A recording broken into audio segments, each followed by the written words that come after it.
It's time for Unplug and Play action with a little bit of nostalgia. It's time for Double Dragon.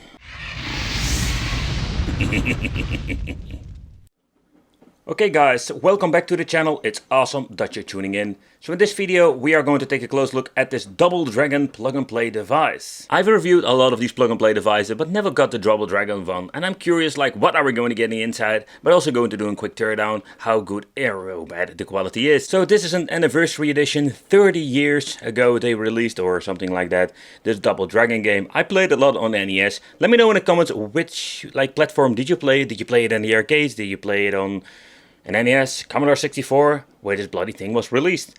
But then again, what do you think of Double Dragon in general? So when you're looking at the side of the box, I'm a little bit disappointed. And the reason why, because I think there is only one bloody freaking game on this. And normally with plug and play devices we do get a double or triple titles on it. But when you're looking at the Double Dragon game, they are selling it for around 30 freaking euros here. I bought a second hand because I didn't want to pay the full price for it. I still pay around the half, but I'm more like maybe it's fun to make a review about it. Let's do a quick unboxing. Okay guys, so the question remains what are we going to get with the quality? Because paying 30 freaking euro for a device like this that only, I'm guessing, have one game is absolutely ridiculous if you ask me. It's more like a fun collectible. The packaging itself is not really fancy or anything special. So let's slide it out. I'm curious, did the previous owner even freaking use this thing? I hope he didn't left the batteries on. And here we're going to get ourselves the manual. Alright, so let's take a close look at that. User guide. Controlling how it works, attacking enemies. So they did put a lot of effort giving us a normal manual. Alright, so let's see how this thing can be erupted. Okay, so it's clear that this thing hasn't been used. So, because nobody's going to wrap it up like that. Oh man, how do you get this? I am more like those guys, I don't want to cut it, I just want to leave it in original condition or close as original condition. So let's remove all these freaking things, and if I can't get it out, I'm just going to freaking cut it. Yeah, that's what I'm going to do. Alright, I managed to get them loose and don't rip the box itself. So this is the really old school one. This is not even with HDMI functionality. Oh man, the feeling itself is already freaking horrible. Oh, untangle these freaking things. There we go. Man, these things are getting really annoying to get loose from it. Okay, the first impression is, in my opinion, not good at all. So I have seen this kind of a joystick before. And the joystick you see here is basically the same one I've reviewed with this, I think it was this arcade-ish, stylish one from AliExpress. They're reusing these bloody things and just slapping one or a couple of games on it. Okay, so first of all, the art itself, I really like what they're doing over here. And kind of interesting is this thing is basically sitting there like a mini arcade machine. And also having a different angle here. You can see the back feet are completely different and give it slightly an angle. That gives it more comfortability when it comes to playing. The downside to this thing is this is your typical D-pad, only large with a big stick on it. Everything is made out of plastic. We do have this nice curved buttons you can see back in the days in the arcades. Start, the on and off switch over here, and that's it. This thing is fully made of plastic for testing, and I think it's quite interesting they ask so much money for it. The date of production. Dude, this thing has been made in 2018. Okay, that's even more interesting. Location, Shenzhen, China. Alright. Let's plug it in. Quality cable is very nice. Mono sound, nothing special. Let's slip some batteries in and let's see if this bloody thing even works. So this crazy thing works on triple AA batteries. Oh boy, that's some old school shit. And there is no way of attaching an external power adapter. Okay, so let's boot it up and let's see what we're going to get with the gameplay itself.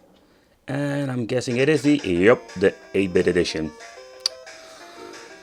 They could at least have had the arcade edition, but I think this is just easier and cheaper to make. Oh man, seriously, how can you even play this with 2 players? There's no way of attaching a second controller. And the signal output of this game is absolutely garbage. I know I'm playing this on an LCD, so I can basically grab myself a CRT. It will look slightly better. So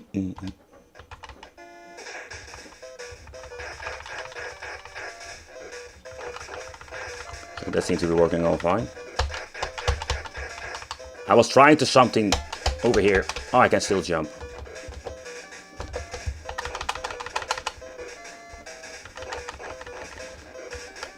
Okay, try to freaking jump in this game is absolutely almost impossible. So yeah, when you want to play a game like this, is this a great way to play? I don't know, man. It's not looking great. Everything looks such a weird, like washed out colors.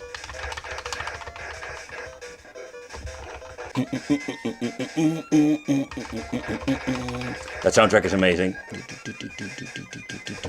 The funny thing is that I didn't play it that much on the NES back in the day.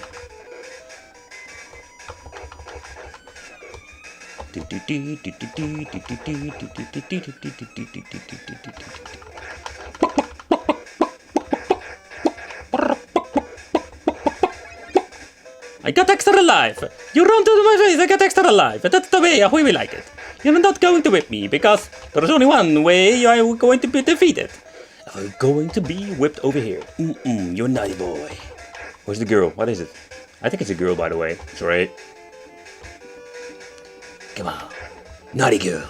Yeah. You like it when I whip you, don't you? Always when I start the game, I'm going to get punched in my freaking face. Such an annoying thing.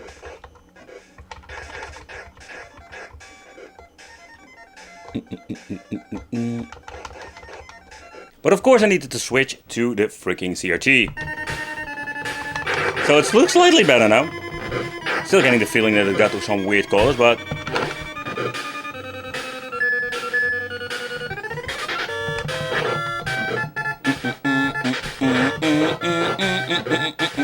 That's some really iconic soundtracks. And I killed myself. Alright, so let's do a quick teardown. Let's get these batteries out before I'm going to forget it. That is something that does happen with me too. I'm going to like done with the video and I just figured out later on that I completely forgot to pull out the batteries. Alright, so let's take a close look in the inside. And my screwdriver is too thick, of course. Always the same freaking mumbo jumbo. But I'm just going to be honest with you, I'm quite disappointed with this. Like, this just had such a great opportunity if you basically can get a 3-in-1 plug and play, at least 3-in-1. But it's not like, there's only one freaking game on it. And if you need to spend like 20 euro, absolutely no go if you ask me. So let's take a close look in the inside, if they're able to upgrade something, or is everything like attached to a freaking PCB that we have seen before. Because that's another problem we had with these devices, that there was no modding options here. Okay, so let's see if I can remove the bottom part. With all the freaking screws loose now. Sometimes you get stuck. Oh, this is the way how we need to remove it. Alright. Well, let's see what we can do here. I think there's still something stuck in here. Is it a screw maybe? Yep, there's still one screw that only not be fully disassembled. So this is basically how it looks. They're using these very cheap thin wires. And we do have like the EV out function. I need to be very careful because you can rip these things very easy. Another thing, they didn't even apply any, let's say, hot glue to ensure nothing is getting loose. So this thing is absolutely cheaply made to the maximum level. Okay, so over here we're going to get the PCB, and this PCB is quite interesting assembled if you ask me. So it is the main board, so this is where all the magic happens. It comes including the chip over here. You cannot read it very well because there's some blue paint over it. But that's it, like this is the only thing that we're going to get inside. This is where all the magic happens. Of course the black blob. There is no modding of the freaking joystick, because you can see maybe over here, let's remove these two. When you're going to remove these, let's see if we can get a better screwdriver that fits perfectly. Yep, this is the one. It's just so fun to rip these things apart just to see what we're going to get in the inside. Alright, let's see, let's remove the other two screws, and you will see like they are using the same membrane technology that you're having, or technology, the way, method that you have in your, let's say, regular old school controller. Only the way how it works quite interesting. Here we do have like all the cable, or a couple of cables attached to it here at the right side. Still having the brace over here. They're quite huge one, of course, because it is like a joystick. The four Parkers hold this piece of plastic in place that holds also the membranes in place, because it is almost one of the weirdest, let's say, method they made something I've seen before, because this is absolutely a weird way. Look at this, like look at this weird way they made this. Quite interesting way, that's true, but There's no way of modding or getting a different joystick. I think nobody wants to do that, but it would be like a better option because it plays quite weird. Because this is such a weird way to play with a big joystick that is not like really like with micro switches. I've been wanting to review this for quite a long time now. But I must say I'm quite disappointed. Simply because there's only one single game. Yeah, this stick or this thing called the Double Dragon 30th Anniversary Edition. At least like add an arcade game to it. Or make like a mix of all kinds of things. You can see like the sticker is very bad quality. Or they didn't even put it on properly. Like everything that looks at this thing is cheap. The joystick is cheap. It does play okay when you play some games. It's a lot of fun to, let's say, revisiting Double Dragon. I think that's the idea behind it. Like if you can pick it up for not a lot of money, like $5 or $10, maybe it's a fun item to have in your collection if you're a big Double Dragon fan. But beside that, $30 or €30 they're asking here is absolutely too much. But I thank you for watching. I need to stop bumping my camera. But I thank you for watching. Consider subscribing, hit the little bell, become one of the Wicked family, and I will see you in the next video.